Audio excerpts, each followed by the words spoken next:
नमस्ते साथियों एवं विद्यार्थियों।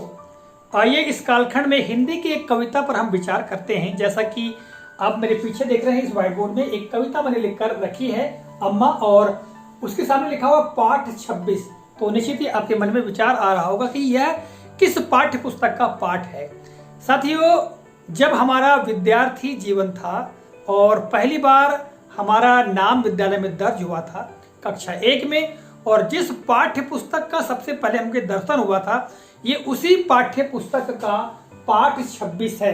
मैं बात कर रहा हूँ कक्षा पहली की हिंदी की पाठ्य पुस्तक, जो कि हमने अपने विद्यार्थी जीवन में पढ़ा है।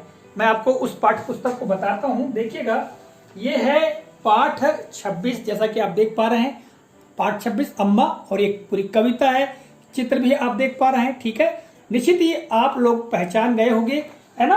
और यह पाठ्य पुस्तक उस जमाने की है, क्योंकि इसके सामने कुछ पृष्ठ निकल चुके हैं, और इसी कविता के बारे में आज हम पढ़ेंगे। और हमारे विद्यार्थी जो कि इस समय पर कक्षा 1 में दर्ज है, उनको भी हम बता सकते हैं कि हमारे जमाने में यह कविता थी। और इस कविता के माध्यम से हम विद्यार्थियों को जो अर्धवर्ण हैं, आधे अक्षर है, उनके बारे में भी बता सकते हैं। इसके अलावा कुछ महत्वपूर्ण जो मीनिंग्स है उसके बारे में बता सकते हैं।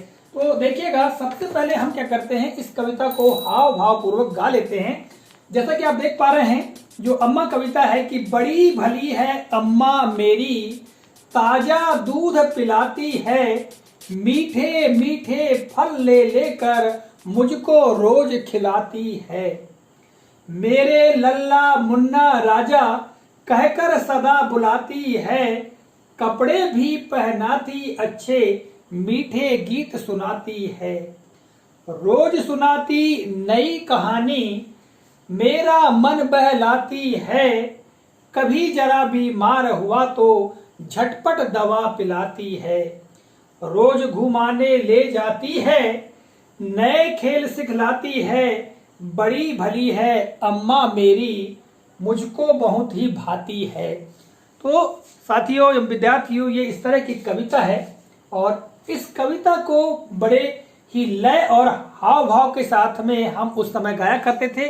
और निश्चित ही हमारे बहुत सारे साथियों को यह कविता मौखिक रूप से आज भी याद होगी, है ना। और चूंकि यह कविता माँ के ऊपर है, इसलिए सभी को प्रिय लगने वाली कविता है, क्योंकि हर व्यक्ति के लिए माँ ही सबसे प्रिय होती है। ठीक है, बड़ी भली है अम्मा मेरी, अर्थात मेरी जो माँ है बहुत अच्छी है। भली यानी अच्छी, मेरी माँ बहुत अच्छी है। ताजा दूध पिलाती है, सदैव माँ अपने बच्चे को अच्छा ही दूध पिलाती है, ताजा दूध पिलाती है। तो यहाँ पर जो बालक है, वो बालक क्या कहता है कि मेरी माँ बहुत अच्छी है, मुझे ताजा दूध पिलाती है, मीठे मीठे फल ले लेकर मुझको रोज खिलाती है, और प्रतिदिन मीठे मीठे अच्छे अच्छे फल खरीद करके मुझको खिलाती है। और मेरे लल्ला मुन्ना राजा कहकर सदा बुलाती है, और जब कभी मेरी माँ को मुझे बुलाने की आवश्यकता होती है, तब बड़े प्यार के साथ लल्ला मुन्ना राजा ऐसा कहकर मुझे बुलाती है। कपड़े भी पहनाती अच्छे, मीठे गीत सुनाती है, अर्थात मेरी माँ मुझे बहुत ही अच्छे अच्छे कपड़े पहनाती है, और कई तरह के अच्छे गीत लोरिया मुझे सुनाती है। रोज सुनाती नई कहानी, और मेरा मन बहलाने के लिए रोज प्रतिदिन नई कहानी सुनाती है। और आगे लिखा हुआ है मेरा मन बहलाती है, जिससे कि मेरा मनोरंजन होता है, मेरा मन है वो बहल जाता है। कभी जरा बीमार हुआ तो झटपट दवा पिलाती है, और कभी मैं धोखे से बीमार हो जाऊं तो तुरंत ही झटपट अर्थात तुरंत ही मुझे दवा पिलाती है।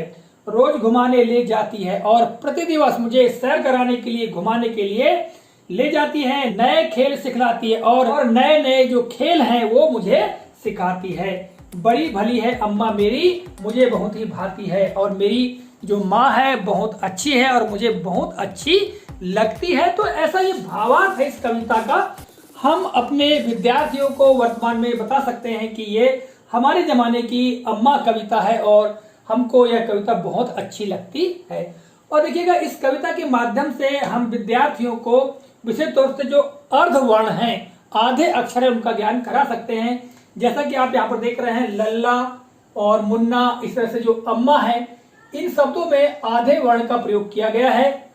जैसे हम बात करेंगे अम्मा, तो यहाँ पर आधा म का प्रयोग किया गया है। इसी तरह से हम लल्ला की बात करें तो यहाँ पर आधा ल का प्रयोग किया गया है। और इसी तरह से मुन्ना की हम बात करें तो आप देख रहे हैं यहाँ पर मुन्ना में आधा न का प्रयोग किया गया है। ठीक है, यहाँ हमने हलंत लगा दिया है, इसका मतलब ये आधा वर्ण कहलाएगा। किंतु जब इसका प्रयोग किया जाता है तब इस प्रकार से आधा ल के रूप में ऐसा प्रयोग करते हैं, आधा न के रूप में इस प्रकार प्रयोग करते हैं और आधा म के रूप में इस प्रकार प्रयोग किया जाता है। साथ ही हम विद्यार्थियों को कविता को किस प्रकार से लय के साथ हाव भाव पूर्वक गाएंगे ये सिखा सकते हैं। साथ में हम यहाँ पर कुछ शब्दों के अर्थ है वो बता सकते हैं, जैसे भली यानी अच्छी, अम्मा का मतलब माँ, है ना।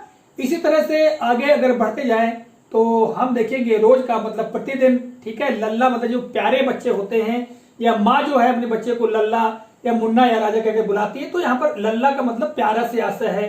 ठीक है, सदा का मतलब हमेशा, इस प्रकार हम सिखा सकते हैं। और आगे बहलाना का मतलब मन को तृप्त करना, बहलाना मतलब मनोरंजन करना। ठीक है, इसी तरह से झटपट मतलब तुरंत, है ना, घुमाने ले जाना या सैर करने ले जाना। तो इस प्रकार जो कुछ शब्द हैं इनके अर्थ भी बच्चों को हम बता सकते हैं। और देखिएगा पाठ्य पुस्तक की हम बात करें तो मैं आपको बता दूं कि इसमें कुछ अभ्यास भी दिया गया है और उस समय पर अभ्यास इस प्रकार दिया हुआ होता था। हम देखते हैं यहाँ पर, देखिएगा यहाँ पर अभ्यास दिया गया है। ठीक है, तो जैसा कि आप यहाँ पर देख पा रहे हैं, उस प्रश्न को भी मैं यहाँ प्रदर्शित कर रहा हूँ। और इस प्रश्न में आप देखेंगे तो पढ़ो लिखो, ठीक है, और इसके अंदर आप देखेंगे तो अम्मा, है ना, पढ़ो लिखो के अंदर अम्मा, ताजा, रोज, अच्छे, गीत, मीठे, बीमार, घूमना, ये शब्द हैं। अर्थात विद्यार्थियों को शब्दों का ज्ञान करा सकते हैं। फिर दूसरा दिया है याद करो, तो याद करो के अंतर्गत कुछ शब्दों के मीनिंग्स है, अर्थात शब्दार्थ हैं। भली का मतलब अच्छी, सदा यानी हमेशा, भाना का मतलब अच्छा लगना, बहलाना का मतलब मन को खुश करना या बातों में लगाना। इस तरह से बताओ दिया हुआ है, बताओ के अंतर्गत कुछ प्रश्न दिए गए हैं, जैसे माँ रोज क्या क्या चीजें खिलाती है, तो माँ रोज दूध और मीठे मीठे फल खिलाती है। माँ अपने बेटे को क्या कहकर बुलाती है, तो यहाँ लिखा हुआ है माँ अपने बेटे को लल्ला मुन्ना राजा कहकर बुलाती है। माँ अपने बालक का मन कैसे बहलाती है, माँ अपने बालक को रोज नई कहानी सुनाकर मन बहलाती है। फिर इस कविता को याद कीजिए, तो इसको याद किया जा सकता है। तो इस तरह से आज भी यह कविता हमारे विद्यार्थियों के लिए प्रासंगिक है। हम विद्यार्थियों की कविता सिखा सकते हैं, या बाल सभा हो या कोई भी कार्यक्रम में इस कविता को विद्यार्थी पूरे लय और हाव भाव के साथ में गा सकते हैं। आशा करता हूं यह वीडियो या कविता आपको काफी अच्छी लगी होगी और हमारे साथियों को अपने विद्यार्थी जीवन की निश्चित तौर से याद भी आ गई होगी।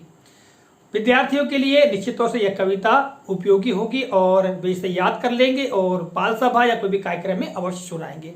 मिलेंगे अगले कालखंड में किसी नए प्रकरण, नई जानकारी को लेकर। तब तक के लिए जय हिंद।